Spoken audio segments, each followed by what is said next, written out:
Olá, seja bem-vindo ao canal Degustar. Eu sou Oscar Medeiros Filho e hoje nós vamos falar sobre identidade. A identidade entre mim e o outro, a identidade entre grupos.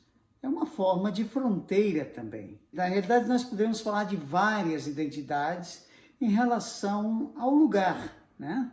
Ao bairrismo, ao regionalismo, ao patriotismo, ao nacionalismo. Então, cada um tem várias identidades, em círculos concêntricos, né? Então, por exemplo, eu nasci numa cidade chamada Caicó, eu sou caicoense. Eu nasci no estado do Rio Grande do Norte, eu sou potiguar. Eu nasci na região Nordeste, eu sou nordestino. Eu nasci no Brasil, eu sou brasileiro. Eu nasci na América Latina, eu sou latino-americano. Eu nasci no hemisfério ocidental americano, sou americano.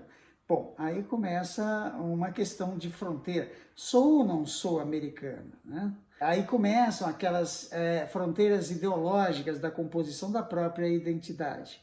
Há quem diga que nós somos americanos. O Samuel Huntington, quando estabelece as fronteiras, né, ele coloca a América Latina como uma civilização. As fronteiras civilizacionais, ele coloca a América Latina como uma civilização diferente do que seria a América anglo-saxônica ou do que seria o que ele chama de civilização ocidental. Então, essa é uma questão bastante interessante, né? Pensar fronteiras a partir da ideia de identidade. Sobre identidade, há uma questão muito interessante.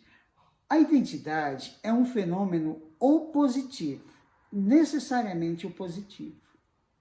Então, a gente formula uma identidade com base em um lugar ou com base em uma característica em relação ao outro, sempre. Se não houver o outro, não há como firmar essa identidade, né? Então, por exemplo, é muito comum a gente ouvir falar de cidades rivais, né? Cidades geralmente vizinhas, que têm o mesmo porte, elas acabam firmando a sua identidade em oposição a uma outra cidade. Assim acontece com os estados nacionais, etc. Geralmente vizinhos, né? Portanto, é necessário uma oposição para firmar uma identidade.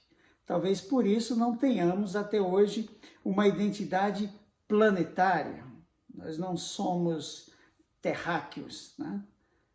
Talvez se aparecesse um não terráqueo, aí nós conseguíssemos firmar essa identidade de terráqueo. Portanto, identidade ela pressupõe um outro, uma referência, uma oposição para firmar essa identidade. Por exemplo, você pode dizer que um francês não tem nada a ver com um alemão. Mas se de repente um francês e um alemão se veem diante de um árabe, de um muçulmano, eles rapidamente formam uma identidade europeia. Isso é muito interessante, né? A composição da identidade depende de uma oposição. Então, as identidades no nível dos estados nacionais, a mais importante das identidades no mundo contemporâneo, ela acaba sendo um elemento importante, ela funciona como uma espécie de cimento, né? De união, de coesão, formando os estados nacionais. Por outro lado, né, a ideia do nacionalismo pode ter um problema quando se tem a ideia de afirmação de uma identidade na ideia de superioridade em relação ao outro, né? Essa oposição ela pode se tornar, por exemplo, a ideia de negar ou demonizar o outro, né? Firmar a sua identidade negando ou demonizando o outro, o que pode ser um problema. Então, por hoje é só.